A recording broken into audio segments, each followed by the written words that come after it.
What's going on, all you beautiful citizens out there in the nation? Your boy Sly here, and happy effing Friday to each and every one of you. The weekend is almost here, y'all, so close that you could almost reach out and touch it. Ooh, by the way, speaking of so close, did y'all get a chance to see this yet?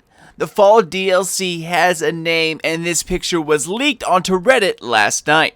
Rise of Iron is the name, and I go over everything we know about it so far in this video, including the fallen theme of the DLC, a new raid, and some Destiny 2 controversy. Check it out right here and let me know what you all think about it.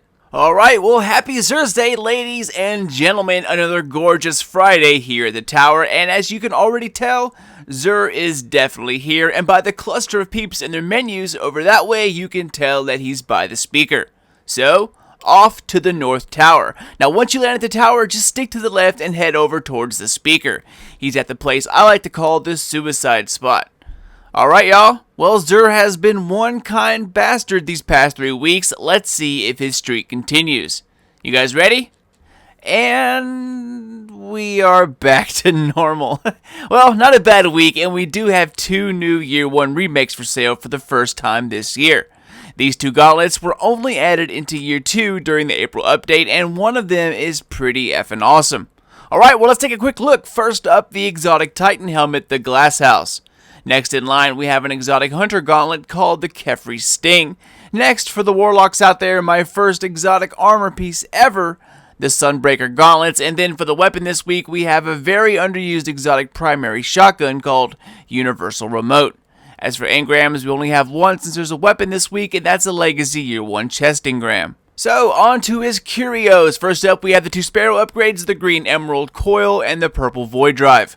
Following that, the 3 packs of Heavy Synths, the 5-pack 3 of Coins, the 3-pack of Underappreciated Glass Needles, and then finally, Destiny's biggest mistake, besides Drake Promise, down here at the bottom. Alright, well, if you know me, then by now you know I gotta see the perks of these bad boys. So let's take a dive in and check out the first exotic, and that is going to be the exotic Titan helmet, the Glass House. Exotic perk here is called Bathed in Light. Blessings of Light and Weapons of Light last longer. All intellect at a decent 64, and you can increase that or strength just a bit more. Secondary perks are hands-on, bonus super energy from melee kills on PvE enemies, or second thoughts, bonus super energy from special weapon kills on PvE enemies. And then the worst helmet perk in Destiny, Invigoration. Bonus melee energy on orb pickup. Now this helmet was pretty hype-tastic before its release, but proved to be a dud. It doesn't really have that much of a noticeable effect on the user, and even if it would stay longer, like with an overshield, it doesn't increase the damage resistance, so it goes away before it runs out 9 out of 10 times. While useful, it's not mind-blowingly awesome. On top of that, it does look a little odd. Next up, we have an awesome pair of hunter gauntlets, Kefri Sting. Exotic perk here is called Touch of Venom. Gain invisibility after crouching in place for a short time. Melee attacking an enemy from behind while invis delivers 4 times the damage, and melee attacks apply a lingering damage effect. All strength at 66, but you can increase that or discipline. I'd stick with strength for any melee pieces. Secondary perks, we have Switchblade, decreased melee cooldown time or impact induction, bonus grenade energy on melee hits, and finally, as with most gauntlets, they give you reload bonuses. Here you can choose between hand cannon loader or fusion rifle loader. These gauntlets are one of the few exotics in the game that give you multiple abilities within one armor piece. 1, you go invisible, 2, you can do 4 times melee damage, and 3, your melee does lingering damage. That is insane, guys. I don't think these were changed up for Year 2, as they were already pretty beast. However, they aren't used very much. The lingering damage isn't that OP, but the ability to go invis with any class is very, very useful. And with Gunslinger, you can make some memorable moments being invisible, coming around the corner to pop your golden gun, or throw a throwing knife in some dude's unknowing dome. Plus, that lingering damage finishes off those opponents with just slivers of health left. It doesn't look the best or really fit in with any kind of style. I mean, come on, there's a crawling bug on your arm, but something like this right here, that says it all. Next up, let's check out the Warlock's Sunbreaker Gauntlets. Exotic perk is called Helium Cycle, increases the duration of your solar grenade while gaining an additional solar grenade charge. 32 intellect discipline, and I'd go discipline for any grenade-based armor piece.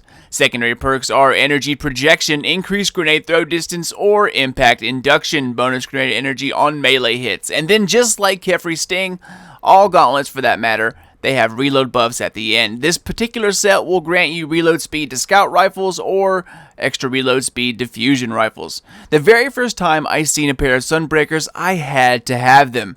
They were at that time the first real flashy armor item back in Vanilla Destiny, and back then you weren't cool unless you had either a pair of Sunbreakers, you were wearing Chatterwhite, or you were rocking Gallahorn. I'm only talking super early Vanilla Destiny here, and this was my first exotic ever, and I only wore them for the looks most of the time. I didn't realize how effective the longer duration was until the lamps in Crota's End. Now you could throw a solar grenade and have your whole team stand in it to heal up before running to another lamp. Now while you don't really need them for that purpose anymore, they do make for a great area denial tool, and that extra time comes in handy in the Crucible, especially when blocking doors or looking for guardians in tight spaces. Now I wish the Year 2 versions would have made the solar grenade just a little bit bigger as well. That would be a great addition for the Year 2 versions. Alright, the star of the show this week is the Universal Remote. Its exotic perk is also called Universal Remote, and it says range and precision damage increases greatly while aiming down the sights.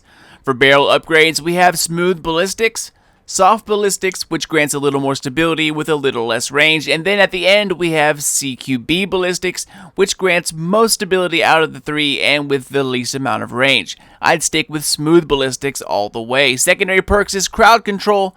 Kills with this weapon grant bonus damage for a short time. As for passive perks in the middle row, we have Hammer Forged, Lightweight, and then Snapshot. I'd go Hammer Forged all the way, but if you find it has plenty of range, then Snapshot is always a great choice on a shotgun. Universal Remote is one of the most deadly guns with the least amount of use in Destiny. This shotgun has the most range out of any of the shotguns in use today. While its range isn't as high as the Conspiracy Theory, the exotic perk Universal Remote smashes the Conspiracy Theory in terms of optimal range when you are looking down the sights. Now like I said, this is pretty much an old school Fellwinter's Lie. Not quite as deadly as Fellwinter's, but pretty damn close. The only reason it's not used a lot is because it takes up a primary weapon spot. But with a great selection of decent sidearms this time around, having a Universal Remote sidearm combo is a pretty OP setup if you give it some practice. Once you use it, you will wonder why you had it in your vault collecting dust for so long. Well, that about wraps it up, Guardians. As always, thank you guys so much for watching and giving this smaller YouTuber a chance. As my way of saying thanks, I started a giveaway that will end Saturday night. If you're watching this Friday, that means tomorrow 3 winners will be chosen, with first prize dishing out enough cash to buy a brand new game, as well as a pair of Turtle Beach gaming headphones. Now, if you haven't watched or entered yet, do so now before it's too late. Click right here or click the link in the description box below and make sure you watch all of it and follow the directions. Guys, don't miss out on free stuff. I will redraw a winner if the selected one is not a subscriber and did not follow the directions like I go over in the video, so fair warning stated. But I'm out, y'all. Don't forget to follow me on Twitter at Slide Nation. I try to keep current on everything Destiny and The Division, up-to-the-minute news and updates about everything to do with gaming, as well as alerts to new uploads from my channel. Thanks once again, Guardians. Let's hope this Rise of Iron DLC proves to be true and E3 promises to be quite a show this year. Mass Effect hype! But that's it, guys. Until next time, Guardians. This is your boy Sly. Done, gone, out. Ammo inbound. Zone B secure.